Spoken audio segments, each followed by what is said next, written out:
Hello, मैं SP Mehta गुरुवाणी academy में आपका स्वागत करता हूं। और आज की इस क्लास में हम प्रोबेबिलिटी के बारे में डिस्कस करने वाले हैं।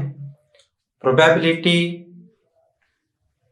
या पॉसिबिलिटी ये मतलब सिमिलर वर्ड्स हैं, लेकिन प्रोबेबिलिटी जो होता है वो एक्चुअल में संभावना को कहते हैं। किसी घटना के घटित होने के जो संभावनाएं होती हैं, तो कितने तरीके से वो हो सकता है, ये प्रोबेबिलिटी है। या हम प्रोबेबिलिटी अगर कह दें तो प्रोबेबिलिटी इज नथिंग, यानी ऐसा कोई घटना जिसका घटित होने का सर्टन नहीं है, विच इज नॉट सर्टन, मतलब निश्चित नहीं। जैसे आज बारिश होगी, इट इज नॉट सर्टन, तो यहां पर प्रोबेबिलिटी होगी। क्वाइन को अगर हम टॉस करेंगे तो अपर मोस्ट फेस पर हेड आएगा या टेल आएगा, it is not certain. Die को, यानी लूडो का जो पासा होता है, डाई को अगर हम रोल करते हैं, जो फेयर डाई कर रहे हैं या फेयर क्वाइन की बात कर रहे हैं। अब अगर हम ऐसा कर लें कि एक क्वाइन ऐसा है जिसमें दोनों तरफ हेड है, तो वो निश्चित हो गया। या जब हम किसी पत्थर को ऊपर की तरफ थ्रो करते हैं, तो क्या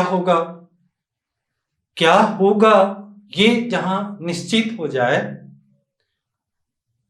या जहां पर निश्चित नहीं है, यही दो बातें हो सकती हैं। या तो किसी घटना का होना निश्चित होगा, और या तो हम कह सकते हैं कि घटना का होना निश्चित नहीं है। जैसे अगर पत्थर के ऊपर ड्रॉप है तो हर टाइम में वो क्या होगा, नीचे की ओर या अर्थ की तरफ ही आएगी। जो भी कोई हम वस्तु को ऊपर फेंकते हैं तो वो डाउनवर्ड डायरेक्शन में ही वो गिरता है। यानी ऐसे कई जो हम जो भी एक्शन परफॉर्म करते हैं, तो उनमें क्या क्या चीजें हो सकती हैं, वो उसका क्या कहलाता है, आउटकम्स कहलाता है। तो प्रोबेबिलिटी जो होता है वो एक तरह का हम कह सकते हैं chance, study of chances of happening of any event. किसी घटना के होने के जो अवसर के बारे में जिसमें हम स्टडी करते हैं, चांसेस क्या क्या हैं उसके होने के, वो क्या कहलाता है, प्रोबेबिलिटी कहलाता है। पर प्रोबेबिलिटी को समझने के लिए कुछ टर्मिनोलॉजी हैं, कुछ उसके जो फैक्ट्स हैं, उसके जो बेसिक फंडामेंटल जो फैक्ट हैं, उनको समझना जरूरी। सबसे पहले हम आज आउटकम्स, एक्सपेरिमेंट्स, इवेंट्स के बारे में डिस्कस करेंगे। इसके बाद में जैसे यहां पर मैंने लिखा है एक्सपेरिमेंट्स तो एक्चुअल में एक्सपेरिमेंट क्या होता है? कोई सा भी ऑपरेशन या कोई सा भी एक्शन जब हम परफॉर्म करते हैं, तो उसके जो आउटकम्स होते हैं, पॉसिबल जो आउटकम्स होते हैं, यानी उनका होना। जैसे अगर हम क्वाइन को टॉस करें तो या तो हेड आएगा या तो टेल आएगा। डाई को पासे को अगर हम रोल करते हैं, जो फेयर डाई है, फेयर क्वाइन है, तो उसमें 1 to 6 नंबर होते हैं। हर पीसेस में 6 पीसेस होते हैं और उनमें 1 से लेकर के 6 तक का लिखा हुआ होता है नंबर। तो अगर अपर मोस्ट फेस पर कोई एक नंबर आएगा, तो ये ऐसा होना यानी एक एक्सपेरिमेंट हुआ। जैसे क्वाइन को हमने टॉस किया तो या तो हेड आएगा या तो टेल आएगा। तो ये सब एक्सपेरिमेंट में जो हैपनिंग होती है, जो चांसेस उसमें आउटकम्स, यानी जो अपीयरेंस होती है अपर मोस्ट फेस पे, वो उसका क्या कहलाता है, आउटकम्स कहलाता है। तो सबसे पहले हम आउटकम्स के बारे में समझेंगे कि आउटकम्स। अब ये एक्सपेरिमेंट जो होता है दो तरह का होता है। एक रैंडम एक्सपेरिमेंट्स होता है, यानी एक्सपेरिमेंट जब आप किसी भी एक्शन को आप जब परफॉर्म करते हैं, और आइडेंटिकल कंडीशन के विद इन जब हम उसको कई बार सेवरल टाइम्स अगर हम उसको परफॉर्म करते हैं तो उसमें जो अपर मोस्ट फेस पे यानी उसमें जो घटना घटित होती है वो अलग अलग हर ट्रायल में, यानी पहली बार हमने फेंका अगर तो हेड आया, दूसरी बार फेंका हो सकता है फिर भी हेड आ जाए, तीसरी बार टेल आ रहा है, यानी ऐसे जिसका जो हर ट्रायल में अपर मोस्ट फेस पर आना यानी उसमें कोई भी घटना का हैपन होना यानी अकरेंस जो होता है जब सेम रिजल्ट नहीं आता। रैंडम का मतलब होता है यादृच्छिक, जो निश्चित नहीं। अपन ये समझ सकते हैं कि सेंटर फॉरवर्ड से खेलने वाला जो फुटबॉल प्लेयर होता है वो किसी भी डायरेक्शन में बॉल को लेकर के मूव कर सकता है तो उसका जो मोशन होगा वो रैंडम मोशन होगा। या और थोड़ा सा पसंद है तो मोलिक्यूल्स, गैस के जो मोलिक्यूल्स होते हैं वो रैंडम मोशन करते हैं क्योंकि मोलिक्यूल्स का अगला डायरेक्शन क्या होगा that is not fixed. Ball को प्लेयर लेकर के पहले इधर जाएगा फिर इधर जाएगा, वो दिस इज नॉट फिक्स्ड कि पहले यहाँ जाना है फिर ऐसा फिक्स नहीं होता। तो जिसमें फिक्स्ड नहीं है विच इज नॉट सर्टन, तो ऐसे एक्शंस को हम कहते हैं रैंडम एक्सपेरिमेंट्स कहते हैं। यानी अगर डाई को भी अगर लेंगे, डाई को अगर हमने उछाला तो under the suitable conditions if this trial is repeated again and again, whatever the result appears at the uppermost face of the die, it is not same, may be same, but there is no certain that it will be the 1 ही आएगा या 5 आएगा या 2 आएगा। तो जिसमें result का होना निश्चित नहीं होता। Under the suitable condition, when any experiment is performed several times, then the appearance of any aspect is not same or result is not same, then this type of experiment is called the random experiment कहलाता है। Deterministic होता है कि जब हम under the suitable condition when any performance is performed, then the happening of any aspect, किसी भी अवसर का आना हमेशा अगर निश्चित सेम रिजल्ट आ रहा है, जैसे हमने बताया कि अगर हम पत्थर को ऊपर की तरफ ड्रॉप करें तो ये तय है कि वो पत्थर नीचे ही आएगा, कभी भी ऊपर नहीं जाएगा। जबकि जब हम ग्रेविटेशनल फील्ड के विदिन जब अब कोई भी आदमी अगर फेंकेगा तो उसमें इतनी एनर्जी नहीं होती कि 11.2 किलोमीटर पर सेकेंड के रफ्तार से उसको फेंक सके, क्योंकि एक एस्केप वेलोसिटी कंट्रडिक्शन होगा यहाँ पर, क्योंकि 11.2 किलोमीटर पर सेकेंड के स्पीड से अगर किसी पत्थर को ऊपर की तरफ प्रोजेक्ट किया जाए तो वो ग्रेविटेशनल फील्ड को क्रॉस कर जाता है, यानी एस्केप कर जाता है, तो वापस नहीं आएगा। लेकिन जनरल जो हम बात करते हैं, सिंपली जब हम स्टोन को अपवर्ड डायरेक्शन में थ्रो करते हैं तो certainly it will fall down in downward direction on the surface of earth। तो ये निश्चित हो गया कि हर बार दूसरा पत्थर भी फेंकेंगे वो भी नीचे ही आएगा, तीसरा पत्थर भी फेंकेंगे वो भी नीचे। इसको और दूसरे तरीके से हम समझ सकते हैं कि अगर एक क्वाइन ले लें विच इज नॉट फेयर, मतलब वो खोटा सिक्का कर सकते हैं, और खोटा सिक्का में दोनों तरफ, जैसे अपन बात करें तो शोले पिक्चर में अमिताभ बच्चन के पास में जो क्वाइन था उसमें दोनों तरफ हेड ही था। तो हर बार वो जितनी बार हर ट्रायल में सेम अपीयरेंस होगा और सेम रिजल्ट उसमें आएगा, हेड ही आएगा। जब कभी भी हम उस क्वाइन को टॉस करेंगे तो हेड आना या किसी पर्टिकुलर रिजल्ट का हर ट्रायल में सेम रिजल्ट आना, ऐसे जो होते हैं वो डिटर्मिनिस्टिक एक्सपेरिमेंट्स कहलाते हैं। और किसी भी एक्सपेरिमेंट में number of appearance of any chance, किसी भी चीज का यानी उसके जो एस्पेक्ट्स होते हैं, नंबर ऑफ एस्पेक्ट्स, वो क्या कहलाते हैं, आउटकम्स कहलाते हैं। और उन आउटकम्स का अगर हम सेट बनाएं, उनका कलेक्शन करें तो वो उसका सैंपल स्पेस कहलाता है। यानी यहां पर सिंगल कॉइन में हेड या टेल आ सकता है, लेकिन अगर अनफेयर कॉइन होगा तो उसमें हर बार अगर मान लो हेड हेड दोनों तरफ है, दोनों तरफ हेड हेड ही आएगा, तो ये डिटर्मिनिस्टिक, क्योंकि हर ट्रायल में अगर सेम रिजल्ट अपीयर होता है अपर मोस्ट फेस पर तो वो डिटर्मिनिस्टिक हो गया। और जब हर ट्रायल में किसी भी घटना का घटने की जो एस्पेक्ट्स जो उसमें अपीयर हो रहा है वो अगर डिफरेंट होगा, रिजल्ट सेम नहीं है, तो ऐसे एक्सपेरिमेंट को हम क्या कहते हैं, रैंडम एक्सपेरिमेंट कहते हैं। अब यहां पर बतलाया कि आउटकम्स हमको समझना है कि आउटकम्स क्या होते हैं।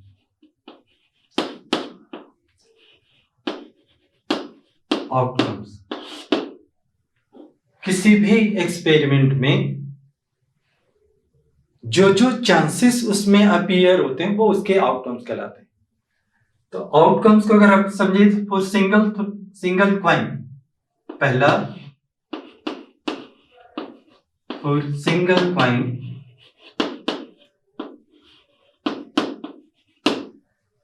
क्वाइन अगर देखें तो एक क्वाइन में या तो हेड आएगा या तो टेल आएगा, और इसके जब हम सेट के रूप में अगर लिखेंगे तो या तो एच आएगा या टेल आएगा, एच या टेल। तो ये इसके दो एस्पेक्ट्स होते हैं, एक क्वाइन के दो एस्पेक्ट होते हैं, और जब इसको हम सेट के रूप में लिखते हैं, यानी सारे आउटकम्स का जब हम सेट बनाते हैं, कलेक्शन ऑफ ये इवेंट्स होगा। हेड का आना, टेल का आना एक इवेंट हुआ इस एक्सपेरिमेंट में। एक्सपेरिमेंट क्या कर रहे हैं, coin is tossed randomly and the appearance of either head और टेल, या तो हेड आएगा या टेल आएगा, तो ये रैंडम एक्सपेरिमेंट होगा। क्योंकि हर ट्रायल में एच ही आए या हर ट्रायल में टेल आए, this is not fixed, result is not identical when the same performance is performed several times, then this type of the experiment is considered as the random experiment. अब इनके जो number of sample space, ये इनका जो set बनता है sample space कहलाता है, इसको number of sample space.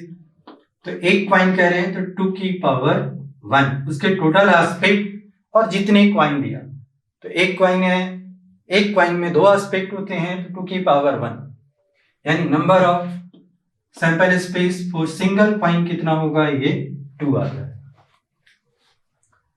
For 2 coins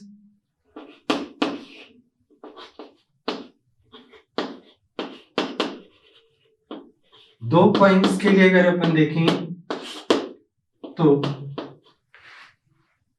total number of sample space NS अगर देखें तो एक क्वाइन में दो एस्पेक्ट होते हैं, पर यहां पर दो क्वाइन लिए हैं तो 2 की पावर हम 2 कर दें और ये क्या आ जाएगा 4, यानी टोटल जो आउटकम्स होंगे वो कितने होंगे, 4 होंगे। अब ये क्या क्या हो सकते हैं, इसको सही तरीके से लिखने के लिए हम कई एच हो सकता है, एच टी हो सकता है, टी एच हो सकता है या टी टी हो सकता है। दोनों पर हेड आए, दोनों पर टेल आए, एक पर हेड दूसरे पर टेल, या एक पर टेल और दूसरे पर हेड, ऐसे 4 पॉसिबिलिटीज बनते हैं। तो ये 4 अब 2 के लिए तो आसानी से हम निकालिए, 3 होगा तो क्या होगा, 4 होगा तो क्या होगा, 4 क्वाइंस होंगे, तो उनके लिए हम एक रिजल्ट बनाते हैं। देख लें कि 2 क्वाइंस हैं और टोटल उसके जो सैंपल स्पेस आ रहा है वो कितना आ रहा है, 4 आ रहा है। तो जितना टोटल उसके जो पॉसिबिलिटीज हैं उसका आधा हम एच लिखेंगे, यानी 2 एच लिखें और उसका आधा एच और आधा टी लिख देंगे, फिर इसका हाफ कर देंगे एच टी एच टी, यानी यहां से आप एस लिख सकते हैं, यानी सैंपल स्पेस हम लिख सकते हैं क्या आएगा, एच एच, फिर एच टी आएगा, फिर टी एच आएगा, या टी टी आएगा। तो ये इसके सैंपल स्पेस हो जाएगा और नंबर ऑफ सैंपल स्पेस कितना होगा 4। और 3 कॉइन्स के लिए अगर देखें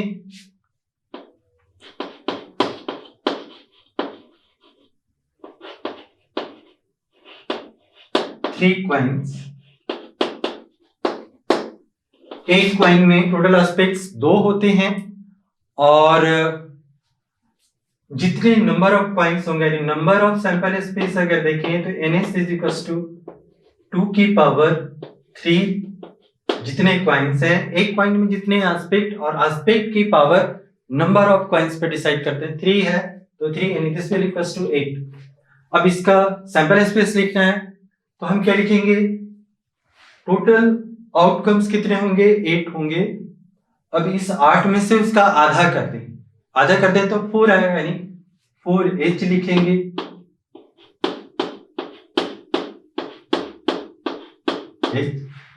और 4t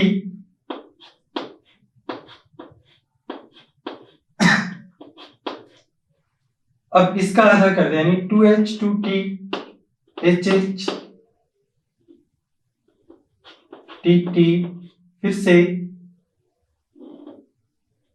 1 2 3 4 ये 5 हो गया है और यहां पर t आए तो 4h और 4t 1 2 3 4 ये 5 जितने आउटकम्स हैं उसका आधा पहले हम क्या लिखेंगे h लिख देंगे और आधा क्या लिख देंगे t लिख देंगे। उसके आगे वाले में हमको लिखना है इसका आधा यानी 2h 2t 2h और 2t। अगले वाले में इसका आधा यानी ht ht ht और ht। यही इसके सैंपल स्पेस होंगे यानी सैंपल स्पेस अगर बनाएं तो ये set of collection of all outcomes और आउटकम्स हमारे पास h h h क्योंकि अभी 2 3 वाले में हमको फिर भी हम मैनुअली हम उसको अलग अलग तरीके से निकाल सकते हैं। जब ज्यादा अगर आ जाता है तो उसमें हमको प्रॉब्लम आती है, कभी कभी वो रिपीट हो जाता है। तो ये प्रोसीजर हमको याद रखना है कि किस तरह से हम उनके टोटल आउटकम्स को हम सैंपल स्पेस में उसको हम अरेंज कर सकते हैं। तो एच एच टी होगा, फिर एच टी एच है और H T T T T H H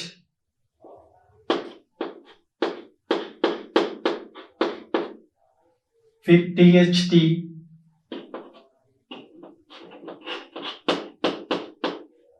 then T T H और लास्ट टी टी टी। तो ये 3 कॉइन के लिए हो गया। ऐसे ही हम 4 के लिए निकाल सकते हैं। 4 में अगर करें तो 2 की पावर 4 यानी total number of sample space कितना होगा 16 होगा। अब 16 करना है तो आधा यानी 8h और 8t करेंगे।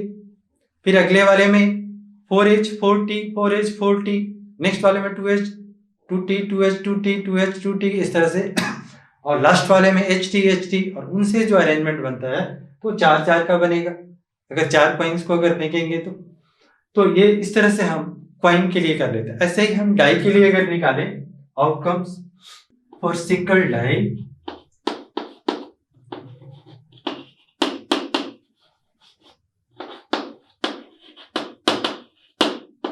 यानी एक पासे को डाई को जब हम रोल करते हैं तो उसमें जो टोटल एस्पेक्ट्स होते हैं कितने होते हैं 6 होते हैं। 1 2 6 उसमें मार्क किया हुआ रहता है, पॉइंट्स बने रहते हैं उसमें। तो एक के लिए अगर देखें तो NS 6 एस्पेक्ट होते हैं और एक ले रहे हैं तो उसकी पावर 1 रेज कर देंगे यानी total outcomes total sample space कितना हो जाएगा 6 हो जाएगा। और इनका अगर हम सैंपल स्पेस बनाएं तो कलेक्शन ऑफ टोटल आउटकम्स का जो सेट होगा यानी 1 हो सकता है 2 हो सकता है 3 हो सकता है 4 5 6 ये इसके आउटकम्स होंगे। और उन आउटकम्स का जो सेट होता है कलेक्शन होता है वो इवेंट यानी सैंपल स्पेस को रिप्रेजेंट करता है। इस तरह से अगर हम दो कॉइन के लिए, दो डाई के लिए अगर करें और टू डाइस,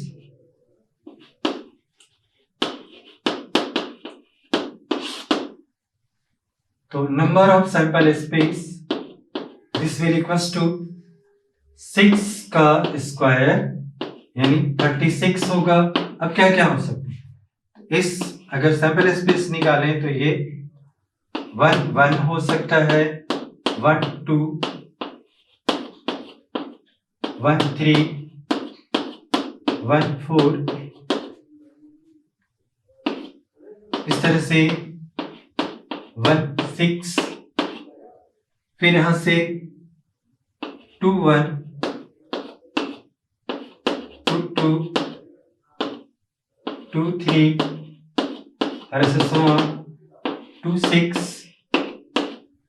फिर अब पूरा लिख दिए हैं तो 1 5 भी लिख दो, 1 5, यहाँ पर 2 3 2 4 और यहाँ पर 2 5 and 2 6। Similarly 3 1 3 2 3 3 3 4 3 5 and 3 6. Similarly 4 1 4 2 4 3 4 4 4 5 and 4 6 5 1 5 2 5 3 5 4 5 5 और 5 6। इसी तरह से 6 1 6 2 6 3 6 4 6 5 देन 6 6। तो ये टोटल 36 इसके क्या हो गए, आउटकम्स हो गए। अब इसमें जो सेम नंबर आ रहा है 1 1 2 2 3 3 4 4 5 5 6 6, ये कहलाते हैं डबलेट्स। तो दो डाइस को अगर हम रैंडमली थ्रो करें तो what is the outcomes of the doublets. तो डबलेट्स का आउटकम्स ऑफ डबलेट्स अगर कहें तो दोनों का जब सेम ऑफ डबलेट्स, तो डबलेट्स का जो आउटकम्स होगा वो 1 1 2 2, दोनों पर जब सेम, दोनों पासे पर अपर मोस्ट फेस पे जो नंबर अपीयर होगा वो अगर सेम है तो ऐसे नंबर को कहते हैं डबलेट्स कहते हैं। यानी 3 3 4 4 एंड 5 5 देन 6 6। तो इस तरह से दो डाइस के लिए, ऐसे 3 डाइस के लिए जनरली 10th स्टैंडर्ड पे 2 डाइस से ज्यादा का पूछ नहीं सकता। क्वाइन में अगर होगा तो 3 से ज्यादा नहीं हम बना सकते हैं, पर ये जो पॉसिबल जो आउटकम्स होते हैं इनके हमको कुछ टर्म्स हमको याद रखना है कि 3 में कितने आउटकम्स होते थे, 2 में कितने आउटकम्स होते थे, उसमें क्या क्या आउटकम्स यानी इवेंट्स जो होते हैं वो क्या क्या होते हैं, वो हमको ध्यान रखना है। साथ ही एक और जो क्वेश्चन पूछे जाते हैं वो प्लेइंग कार्ड से रिलेटेड होता है। तो प्लेइंग कार्ड्स के आउटकम्स के बारे में देखें तो उसमें 52 कार्ड्स होते हैं। वेल पैक्ड जो कार्ड होता है उसमें 52 कार्ड जोकर भी होता है, पर जोकर को हम कार्ड नंबर ऑफ उसमें नहीं काउंट करते हैं। Outcomes for playing card, playing card के लिए आउटकम्स हम देखें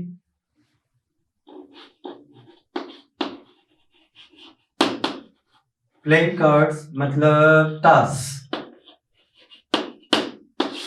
ये इसका number of sample space, total cards कितने होते हैं 52, यानी टोटल एस्पेक्ट्स कितने होते हैं इसमें 52 होते हैं। अब ये 4 सीट होता है, हर सीट में 13 कार्ड्स होते हैं, 13 4 जा 52। तो पहला हार्ट कहते हैं, यानी लाल पान, हार्ट के कार्ड। फिर डायमंड, ईंट की पत्ते, है ना, डायमंड। देन स्पेड यानी काला पान या हुकुम कहते हैं इसको, स्पेड। और एक होता है क्लब, यानी चिड़ी कहते हैं उसको, क्लब।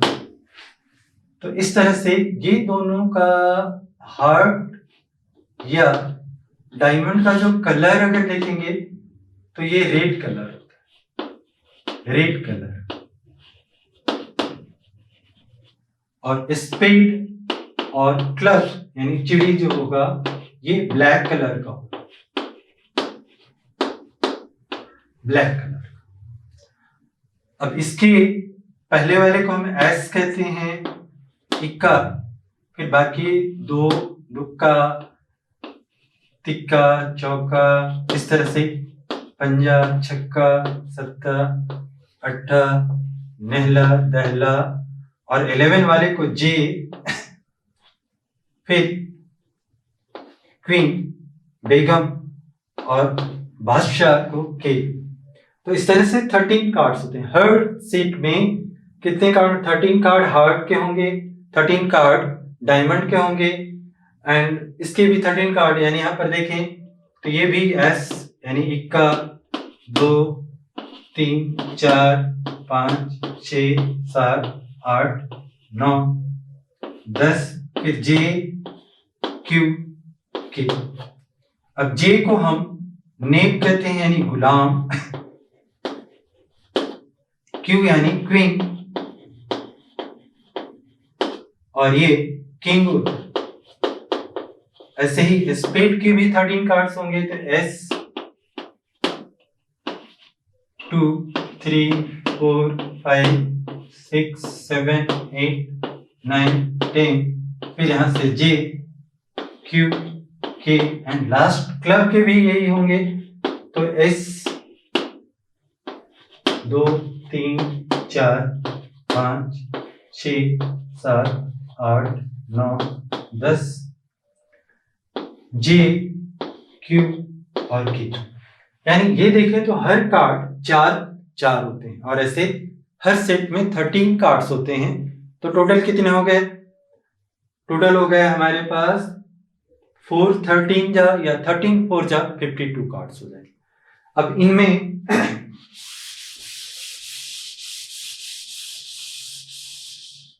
रेड कलर के कार्ड्स कितने? Number of cards of red colour, ये चीजें हमको ध्यान रखना है। Number of cards of red colour.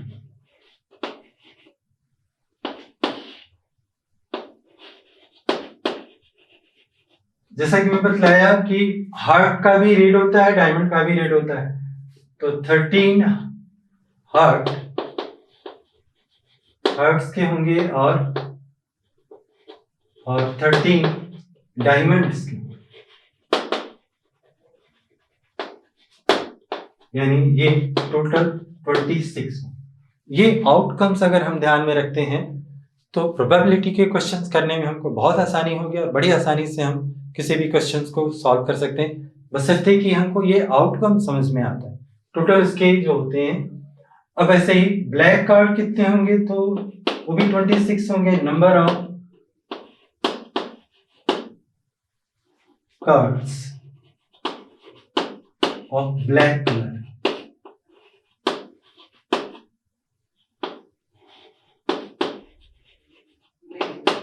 तो 13 स्पेड, हुकुम का पत्ता, और 13 क्लब्स। तो इस तरह से ये भी क्या होंगे? 26। लेकिन इंडिविजुअली हार्ट के कितने होंगे? 13, डायमंड के कितने होंगे? 13, स्पेड के 13, और क्लब के भी 13 कार्ड्स होंगे। इसमें ऑनर कार्ड्स यानी एस, ये 4 कार्ड, एस 4 एस, 4 जे, यहां वाले ये 4 जे, 4 क्यू और 4 के, ये ऑनर कार्ड्स कहलाते। तीसरा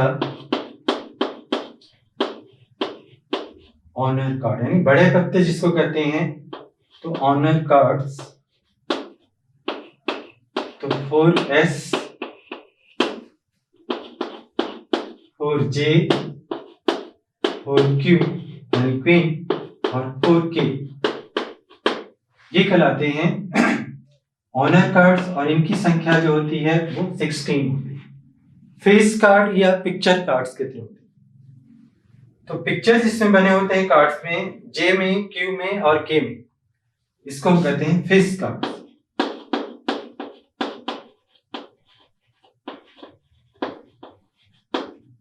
या पिक्चर वाले जो कार्ड्स होते हैं जिसमें फोटो बने होते हैं, तस्वीर बनी होती है, पिक्चर कार्ड्स।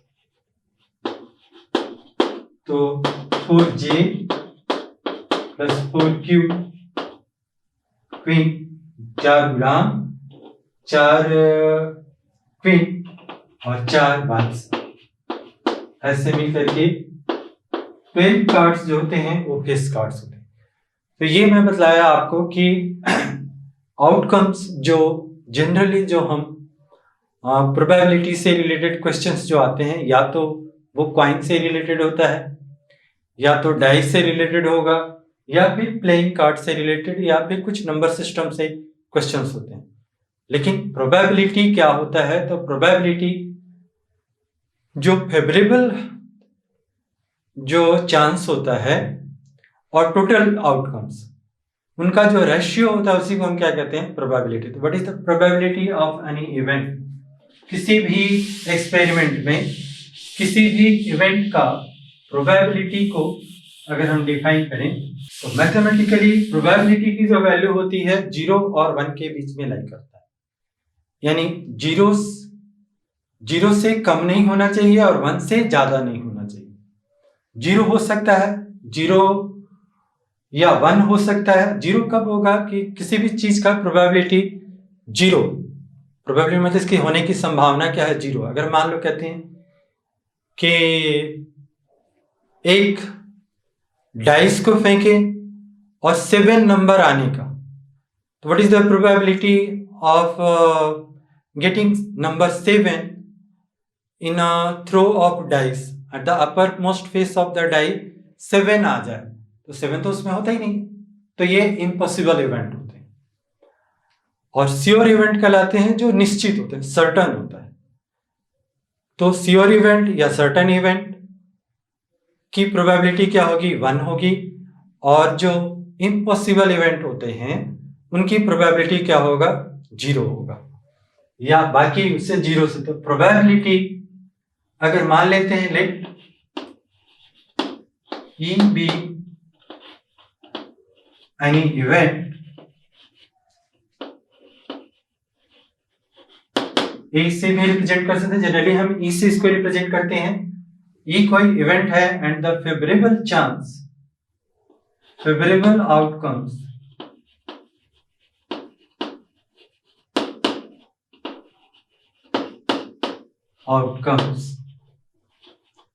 अगर मान लें ये NE, उसमें टोटल इस एक्सपेरिमेंट के, इस इवेंट के जो टोटल फेवरेबल जो एस्पेक्ट होंगे, आउटकम, उसको NE से रिप्रेजेंट करते हैं, और टोटल आउटकम्स जो होगा उनका number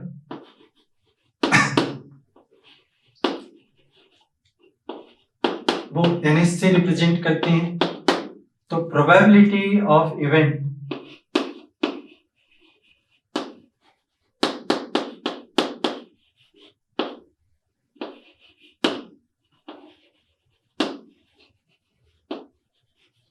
it is defined as PE से लिखते हैं। Probability of E is equal to number of favourable chance upon total chance, that is NS। ये प्रोबेबिलिटी की यानी favourable chance upon total chance से डिफाइन करते हैं प्रोबेबिलिटी को मैथमेटिकली। और प्रोबेबिलिटी की जो वैल्यू होती है, इसका जो लिमिटेशन अगर देखें तो ये 0 से बड़ा या इक्वल होना चाहिए, लेकिन 1 से छोटा या इक्वल होगा, यानी 0 और 1 के बीच में लाई करता है, तो हम कह देंगे प्रोबेबिलिटी ऑफ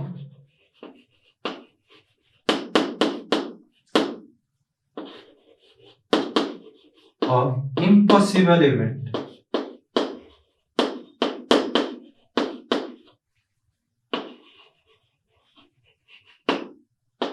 हमेशा क्या होगा, 0 होगा।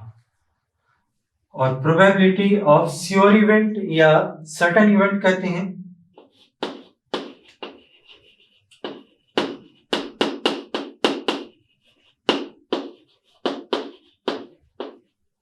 श्योर इवेंट और सर्टेन इवेंट, निश्चित जो है, certain event it is 1।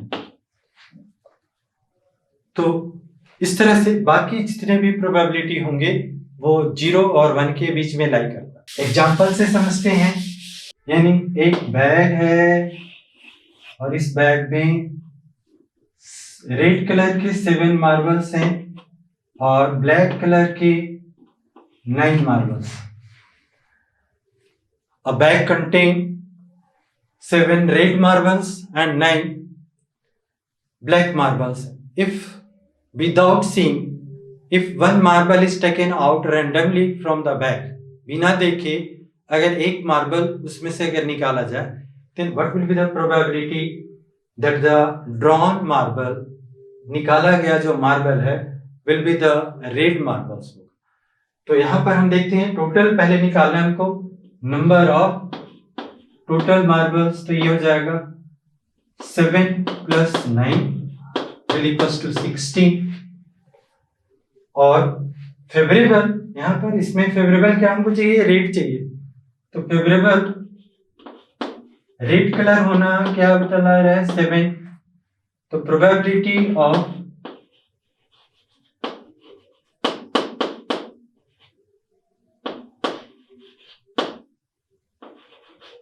Drawing red marble,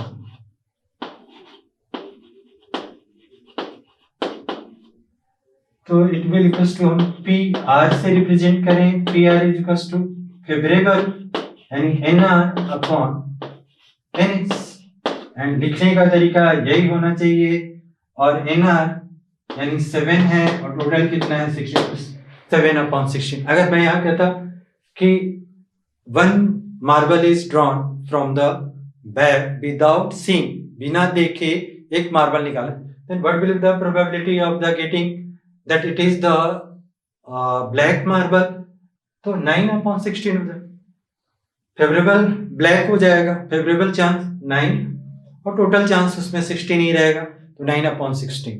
तो इस तरह से अगर मान लो 1 coin is tossed randomly, then what will be the probability of getting hit at the uppermost face of the coin, यानी क्वाइन के अपर मोस्ट फेस में head आने की प्रोबेबिलिटी क्या होता है। टोटल एक क्वाइन को अगर हम टॉस कर रहे हैं तो एनएस क्या हो जाएगा फॉर सिंगल क्वाइन,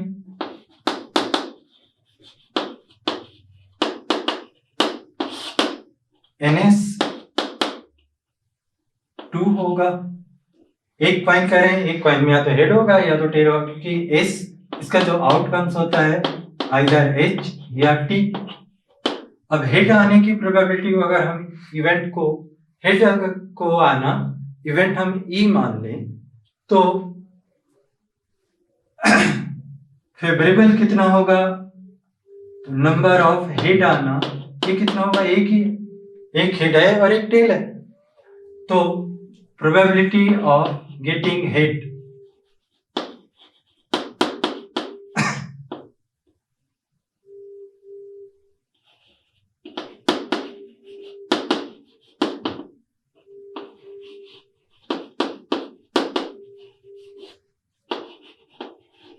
हिट, तो इसको अगर हम E से डिफाइन करते हैं तो PE is equals to NE।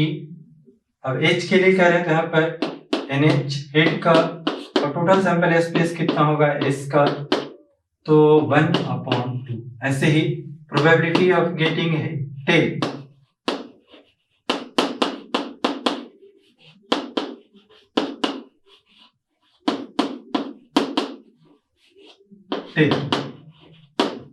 तो टेल की जो फेवरेबल चांसेस हैं वो कितना, वो भी क्या है 1 है, और NS अगेन 2 हो जाएगा, तो प्रोबेबिलिटी ऑफ गेटिंग टेल के लिए भी हम क्या कह देंगे 1/2। तो दोनों की प्रोबेबिलिटी क्या होगी सेम, और ऐसे प्रोबेबिलिटी को, ऐसे इवेंट्स को हम क्या कहते हैं इक्वली लाइकली इवेंट कहते हैं। एक कॉइन के लिए हमने निकाला। अब जैसे डाई से रिलेटेड अगर क्वेश्चन देखें, क्या करना है, सबसे पहले उसका सैंपल स्पेस लिख लें। एक डाई के लिए सैंपल स्पेस क्या होता है 1 2 3 4 5 6, यानी नंबर ऑफ सैंपल स्पेस यहाँ पर कितना हो जाएगा 6 हो जाएगा। अब कंडीशन क्या दिया होगी, प्राइम नंबर। प्राइम नंबर 1 2 3 4 5 6 में प्राइम नंबर एक तो 2 होगा, 3 होगा, 5 होगा, ये 3 हो गया, तो ये फेवरेबल होगा। पहला होगा prime numbers,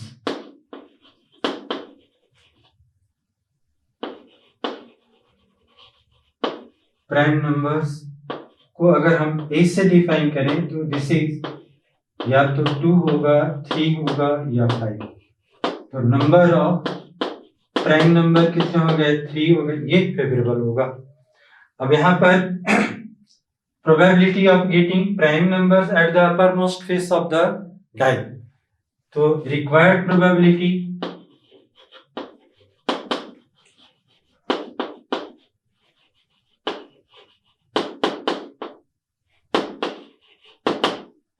PA will equals to NA upon is favorable upon total, and favorable यहाँ पर 3 और टोटल कितना है 6, that is 1/2। ऐसे ही अगर अपन देखें ग्रेटर देन 4, और इसको अगर हम B मान लें, दूसरा ग्रेटर देन 4,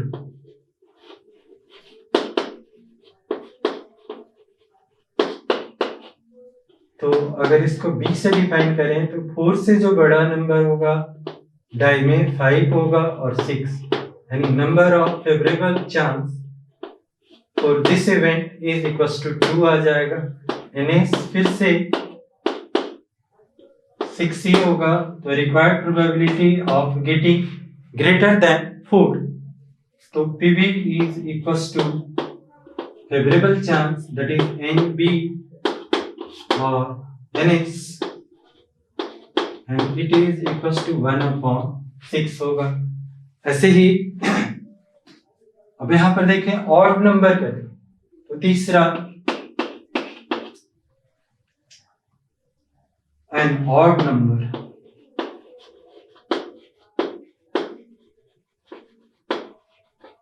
को अगर हम O से डिफाइन करें तो दिस इज ऑड में 1 3 5, and number of odd numbers ये हो गया 3 आ गया, और टोटल सैंपल स्पेस वही होगा, तो required probability of odd number odd ये होगा n of odd number of odd numbers upon total sample space S, and this is 3/6 again 1/2।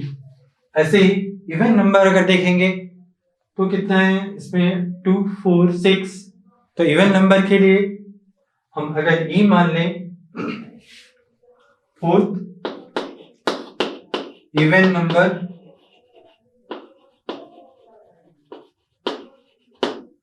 तो number of even number it is, ये even number में क्या क्या आ रहे हैं 2 आएगा, 4 आएगा, 6 आएगा, और इनका नंबर भी क्या होगा 3, टोटल NS अभी भी उतना ही रहेगा। तो probability of getting even number will equals to NE upon NS, and it is 3/6 which is equals to 1/2। तो इस तरह से अलग अलग टाइप के क्वेश्चंस होते हैं जो हमको आउटकम्स, अगर हमको अच्छे से समझ में आता है कि किसी भी एक्सपेरिमेंट में जो टोटल हैपनिंग होगा, जो जो आउटकम्स होंगे, वो अगर हमको मालूम है तो हम किसी भी घटना का, किसी भी इवेंट का प्रोबेबिलिटी आसानी से निकाल सकते हैं। हमको याद रखना है probability lies between the 0 and 1 and probability is defined as the ratio of favorable chance upon total chance। Favourable जो हमको चाहिए होता है, रिक्वायर्ड होती है, अभिष्ट होता है, और टोटल जो उसके टोटल आउटकम्स होते हैं। तो इससे रिलेटेड हम कुछ और क्वेश्चंस लेकर के अगले वीडियोस में आएंगे। आज के लिए धन्यवाद।